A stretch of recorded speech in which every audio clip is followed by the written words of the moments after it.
साथियों, जय श्री राम। ज़्यादातर साथियों की समस्याओं का समाधान हो चुका है। अभी भी हमारे कुछ साथी, खासकर जो अनुभवी साथी हैं, बरसों की सेवा के कारण बेरोजगार हो गए हैं, उनकी समस्या का समाधान अभी नहीं हुआ। मैंने पिछली बैठक में भी अधिकारियों से अनुरोध किया था कि जो हमारे साथी बरसों की सेवा के बाद किसी भी कारण से बाहर हुए हैं, पहली चॉइस फिलिंग उनसे करवाई जाए। उस पर तैयार नहीं हुए तो मैंने ये रखा कि चॉइस फिलिंग में फॉलन आउट जो हमारे अतिथि शिक्षक साथी हैं, उनको प्राथमिकता देकर पुनः सेवा का अवसर दिया जाए। ये भी नहीं हुआ। इसका मतलब ये है कि कुछ अधिकारी अपनी मनमानी अभी भी कर रहे हैं। लगभग 12-15 साल की सेवा के बाद यदि कोई साथी बाहर होता है तो उसको पुनः सेवा में आने का अवसर नहीं मिलता। बैठक में हमने ये भी रखा था कि ठीक है, यदि आप मेरिट के आधार पर ही भर्ती करना है तो आप हमको सेवा काल के हिसाब से हमारे अनुभव के अंक स्कोर कार्ड में जुड़वा दें। यदि 100 अंक भी हमको स्कोर कार्ड में अनुभव के मिलेंगे तो निश्चित रूप से अनुभवी अतिथि शिक्षक साथी सिस्टम में बने रहेंगे और वो बेरोजगार नहीं होंगे।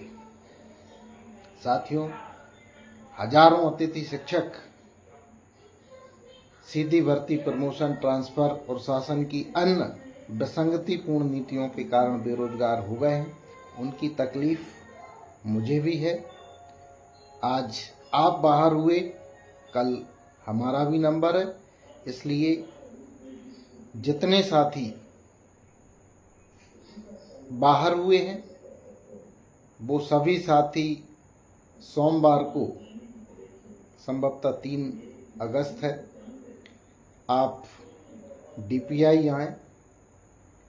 हम भी आपके साथ चल के अधिकारियों से इस संबंध में चर्चा करेंगे और आपके हित में जो भी प्रयास हम कर सकते हैं करेंगे। आवश्यकता लगी तो माननीय मंत्री जी से भी चलकर अपन बात करेंगे और किसी भी स्थिति में जो फॉलन आउट अतिथि शिक्षक हैं, बरसों की सेवा के बाद जो साथी बाहर हो गए, उनको पुनः सेवा का अवसर मिलना चाहिए। मैं इस बात के पक्ष में हूँ, कल भी था, आज भी हूँ।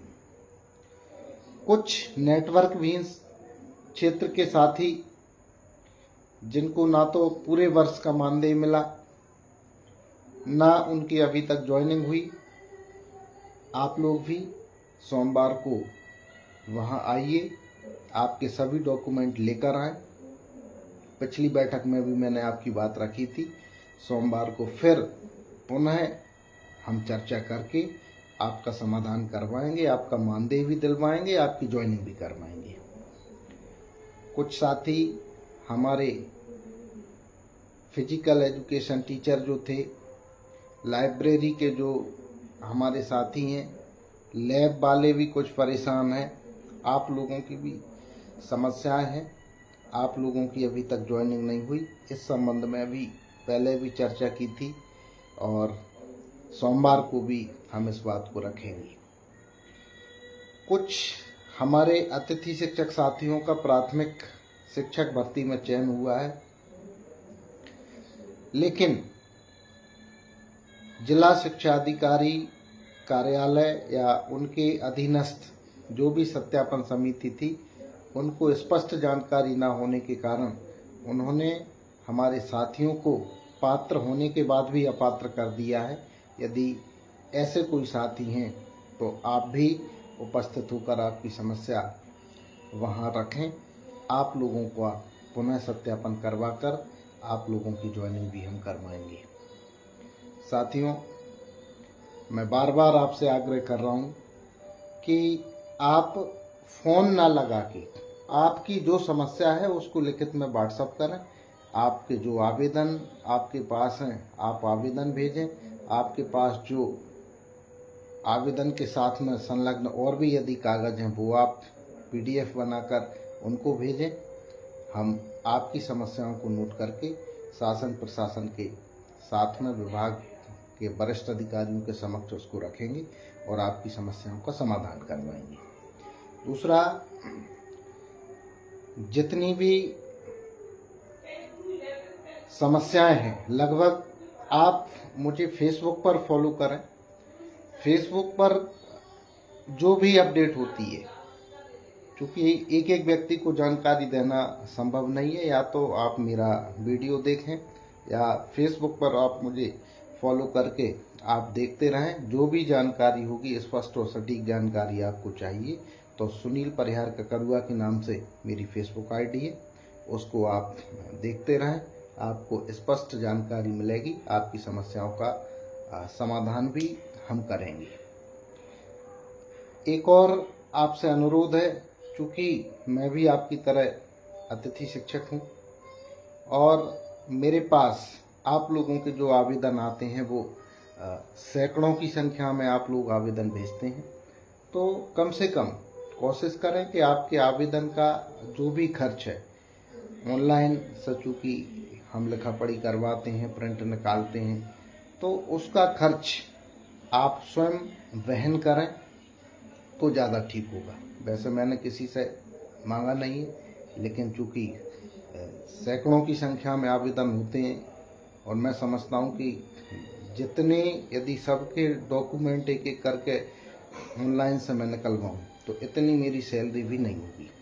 तो कोशिश करें आप स्वेच्छा से आपके आवेदन का जो खर्च है वो भेजें, या यदि MP ऑनलाइन वाले को आप डायरेक्ट भेज सकते हैं। बहुत सी समस्याओं का समाधान हो चुका है। रिजर्व पद वाले बहुत परेशान हैं। जो सीधी भर्ती से जिनके पद रिजर्व थे उनके भी पद 1-2 दिन में खुलेंगे।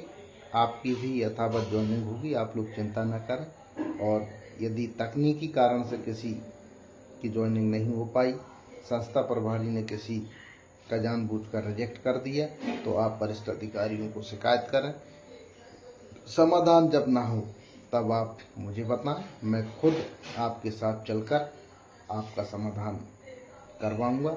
उसके लिए आप कभी भी याद कर सकते हैं, लेकिन कोशिश करें कि आप फ़ोन ना लगाएं, क्योंकि मेरा भी स्कूल है। मुझे भी सारे काम विद्यालय के साथ साथ संगठन के काम भी करता हूं, घर परिवार को भी देखना पड़ता है। इसलिए आप सिर्फ मैसेज भेजें, मैं आपके जो भी समस्या है उसको नोट कर, सामूहिक समस्या है तो उसका उस हिसाब से हम समाधान करवाते हैं, और व्यक्तिगत कुछ अलग तरह की समस्याएं होती उनका हम व्यक्तिगत पत्र लिखकर उनका भी समाधान करवाते हैं।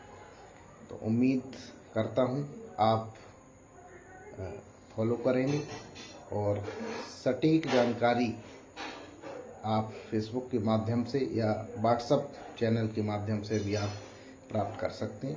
हर व्यक्ति को एक ही जानकारी बार बार रिपीट करना संभव नहीं होता। मैं समझता हूं कि आप इस बात को समझेंगे, मेरा सहयोग करेंगे, और आने वाले समय में जहां भी ज़रूरत पड़ेगी मैं आपके साथ खड़ा रहूंगा। और आपसे भी उम्मीद करता हूं कि यदि हमको जीतना है तो आप भी संगठन का साथ दें, और जब एक दूसरे का साथ देंगे तो निश्चित रूप से हम सफल होंगे। धन्यवाद।